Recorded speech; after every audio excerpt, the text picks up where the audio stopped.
el mecanismo de restricciones de viaje es un sector que necesita apoyo y para eso el gobierno pues va a estar detrás con los instrumentos que acabo de explicar. Este es el mecanismo. Okay, guys. Hello. If you could all put yourself on mute, please.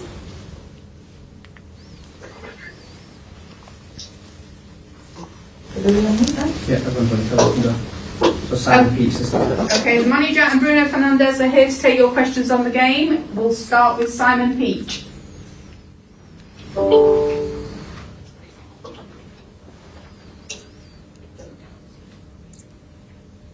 At the moment, so I'm not sure. I can't hear any answer.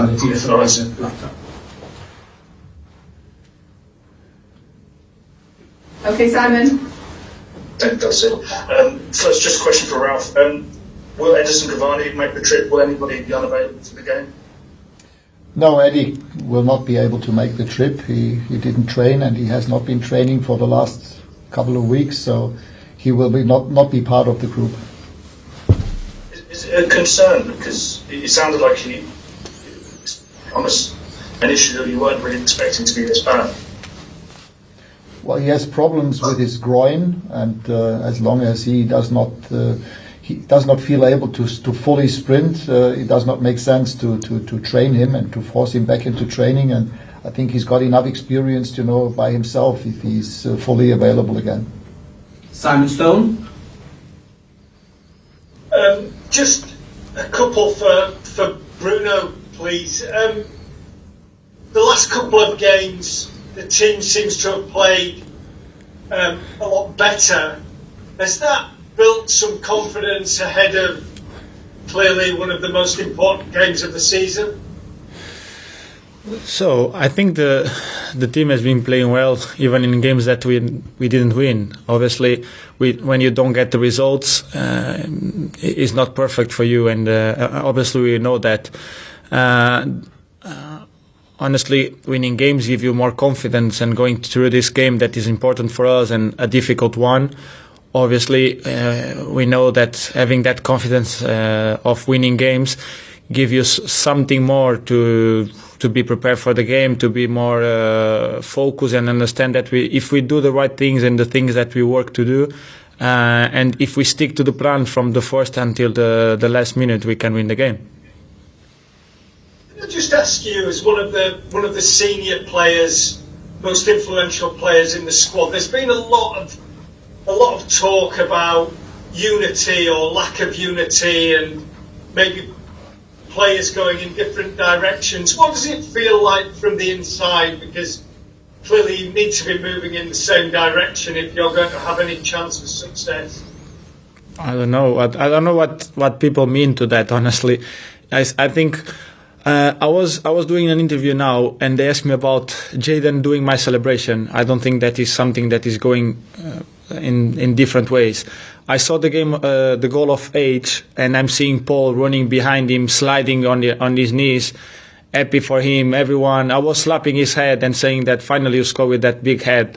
So I think honestly it's just people trying to complain and making histories about this club, because we know that when someone talk about this club or about some player of this club, they go around the world with their voice, and is that something that they want? So for us means nothing, and for us, as I said before, as we stick to the plan and as we stick together is the main thing. Losing together and winning together.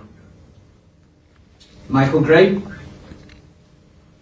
Hi Ralf, if I could ask you a question, Ralf. Ralf, over the Brighton game and Leeds at the weekend, are we now starting to see the fighting spirit that we expected to see from your side as a Manchester United coach?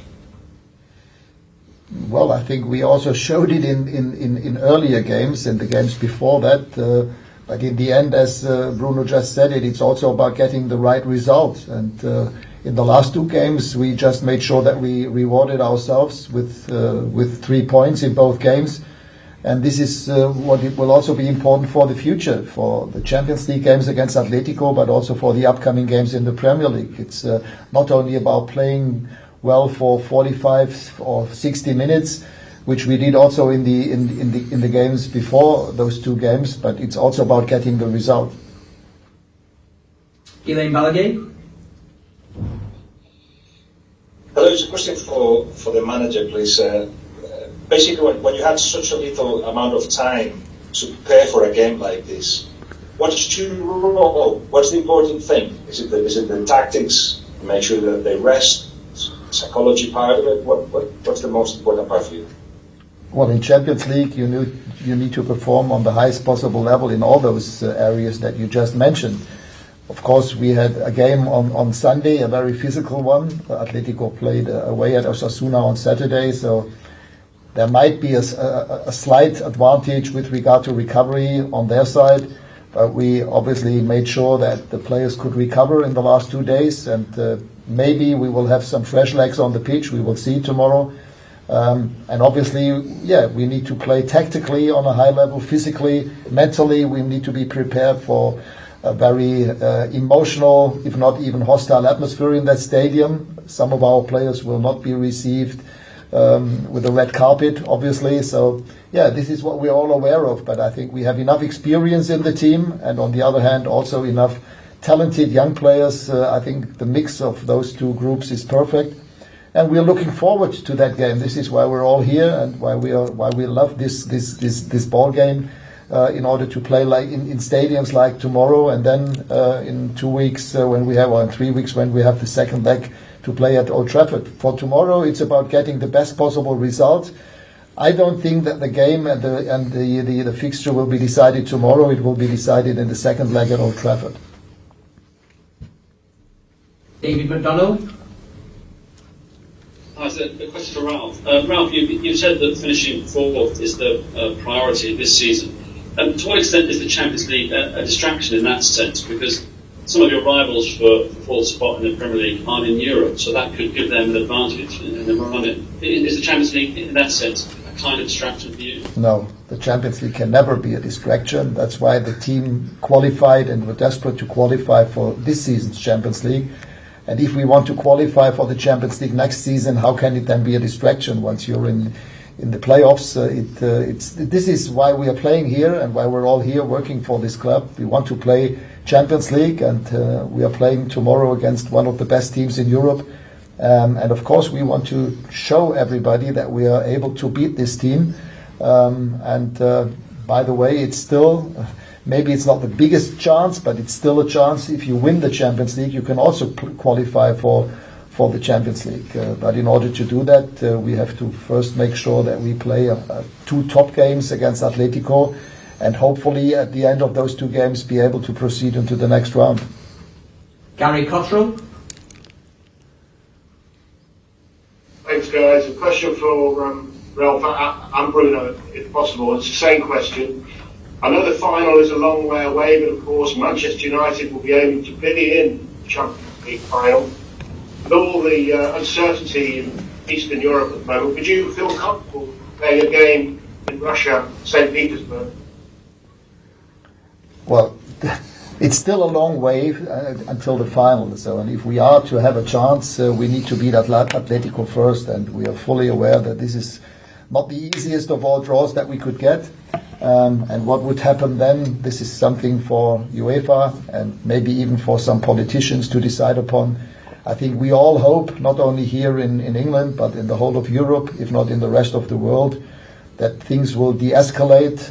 Nobody could really be interested in a sort of war within Europe. So, and this is more important, actually, than a Champions League game, if we're honest.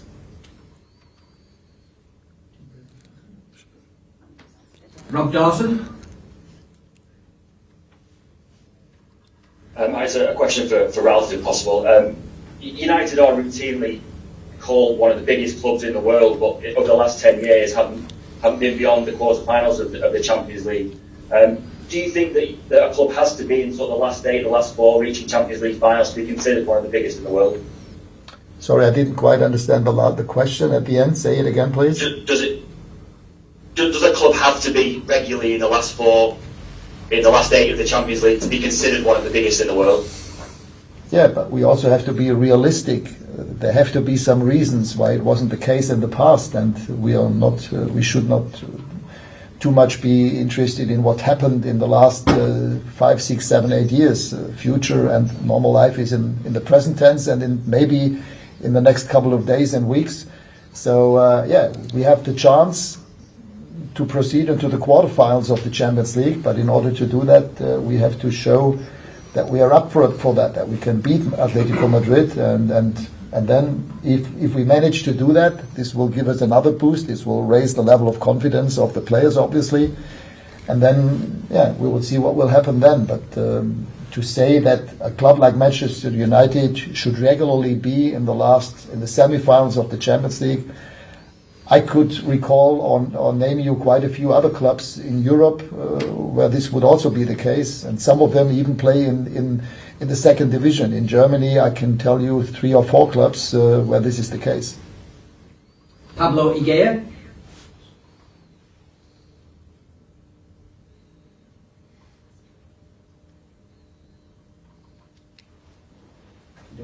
Okay, so we go Diego Plaza. Sí, aquí, no sé si me escuchan. Buenas tardes, Diego Plaza del Chiringuito. Una pregunta para Bruno, para el futbolista. Yo quería preguntarte por tu compatriota y tu compañero de la selección, Joao Félix. Te vas a enfrentar a él. No sé si crees que la situación que está viviendo Joao Félix en el Atlético, donde no está mostrando todo su potencial, ¿qué consejo le darías? Si es un problema del club, si es un problema del futbolista, y cuánto te preocupa mañana. Entonces yo no sé quién es el problema. Yo lo que sé es que Joan tiene una calidad increíble, es un jugador con un potencial enorme, es muy joven todavía, es que a veces nos olvidamos de la edad de él, no entendemos que está todavía en una fase de crecimiento. Cuando lo compró Atlético había apenas hecho 6 meses de titular en la primera división en Portugal por Benfica. Eso ya te demuestra la calidad que tiene el jugador, porque no es cualquier club que paga por él lo que ha pagado. Sabiendo también que no era el único club que estaba por detrás de él, por eso pagarán tanto para tenerlo al más rápido posible. Obviamente después las calidades de él tienen que venir al conjunto del equipo, ¿no? Toda la gente sabe lo que pide Simeone, que era un equipo agresivo, que pueda defender. Sabemos todos que él es un jugador técnico, que puede defender también, yo creo que él puede correr, puede ayudar, pero es un jugador que yo creo que necesita libertad, pero no sé lo que va dentro del club, por eso no puedo comentar eso, ¿sabes? Yo te digo por lo que he visto en Benfica. Lo que he visto en Benfica, para mí es un jugador que puede llegar a un nivel que pocos pueden, para mí. Creo que tiene todas las calidades posibles para llegar. Creo que más tarde o más temprano lo va a hacer, sea en el Atlético o en el otro lugar, que yo no sé. Yo hablo con él y hablo por su vida personal, no hablo por el fútbol, no quiero comentar lo que vaya ahí, porque no creo que entre nosotros jugadores debemos comentar lo que va en los otros clubes. Por eso yo cuando hablo con él son por cosas personales, de estar de broma con él, y ya está. No tengo ese tipo de conversaciones con él para decirte lo que va dentro del club, lo que piensan, lo que quieren. Por eso no sé. Lo que sé es que es un muy buen tío y que tiene mucha calidad, y que seguro, sea en el Atlético o en otro lugar, va a ser una gran carrera. Se sigue con la cabeza buena como tiene. Chris Quattro. Sí.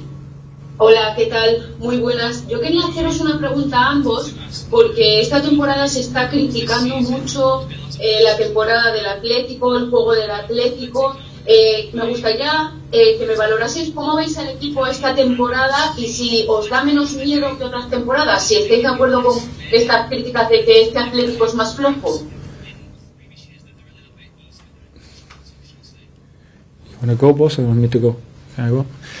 Entonces, yo creo que todos los años se critica Atlético, de verdad. Es que no veo un año que el Atlético no venga criticado por la manera como juega, como hacen las cosas. Pero la verdad es que desde que llegó Simeone, el Atlético empezó a ganar muchas cosas. Igual que la gente diga que juega un buen fútbol, un fútbol menos bonito, o como lo quieran llamar, lo que quieran decir, lo más importante es que llega al final, que siempre está ahí peleando por ganar la Liga, peleando por ganar la Copa, peleando en la Champions. No sé lo que es jugar bonito. Para mí es estar ahí, pelear por títulos. El Atlético lo está haciendo. El año pasado ganó la Liga, entonces ya sabemos que obviamente cuando vas ganando partidos, cuando vas primero, es todo muy bonito y nada te contesta la manera como juegas. Cuando no va tan bien, te quedas ahí un poco más atrás de los otros, todos son problemas. Por eso yo creo que lo que está haciendo Simeone en los últimos años del Atlético, yo creo que por lo que ha hecho él, el Atlético hoy en día es mucho más respetado en Europa de lo que era antes. Igual que era un equipo muy grande ya, desde que llegó Simeone va mucho más respetado de lo que antes.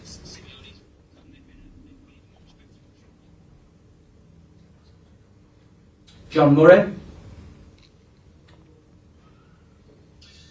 Hello, Ralf. I just wonder, on a personal basis, what does it mean for you to be able to coach in the knockout stages of the Champions League again? Was there maybe a time where you thought that this time wouldn't come again? And also, when it comes to coaching against Diego Simeone's teams, are there things that you have to consider that perhaps you wouldn't with other teams and other coaches? I mean, yes, Bruno. I can hear myself. I'll take care. So, I think Bruno quite rightly said enough about Diego Simeone. In those 11 years, he won trophies with a clear identity, with a recognizable playing style, and I don't think that this has changed in the last years. It's always an emotional side, and this also reflects the character of the manager. Diego Simeone is probably one of the most emotional managers in Europe, and the style and the way that his teams have always performed reflects those emotions that he always tries to bring into the team, and this is what it's all about. We need to match the level of emotions and of energy in both games.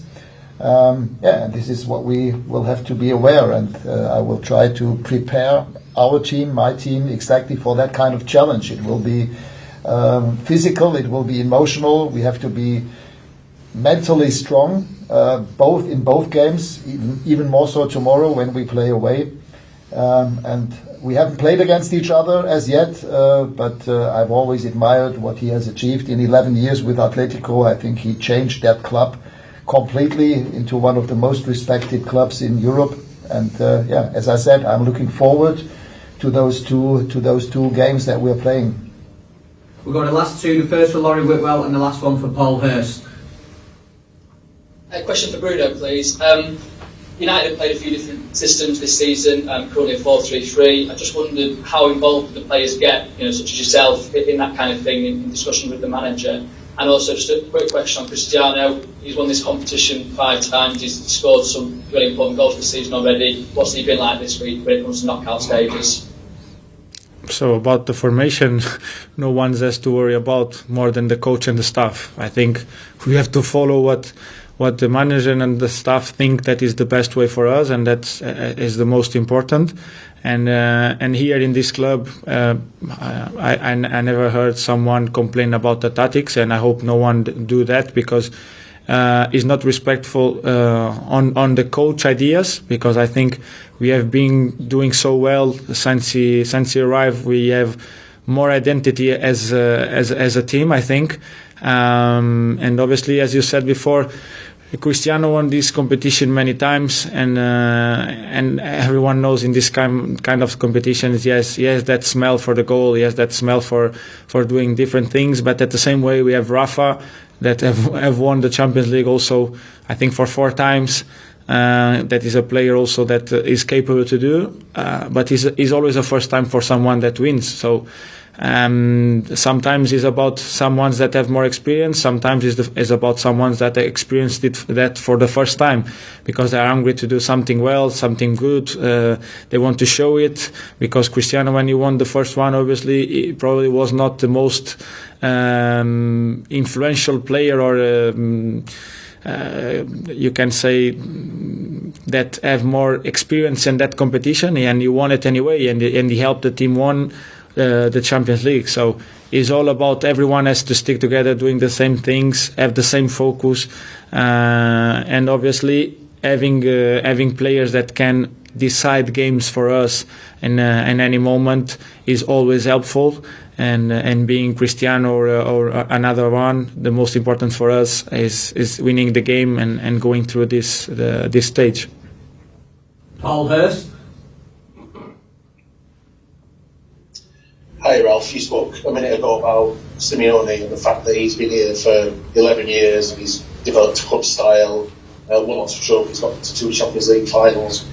Do you think it's important for United in their next appointment as their next manager to have someone who can do that, can be in position for a long time and develop a style? Because for the last few years they've chopped and changed since Ralph's left. Yeah, but as I said earlier on, this is a question not for now, this is a question for the summer.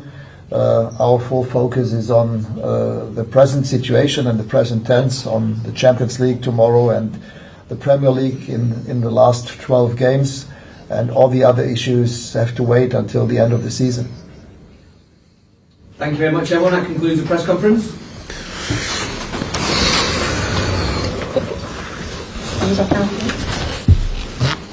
Thank you. No. Thank you.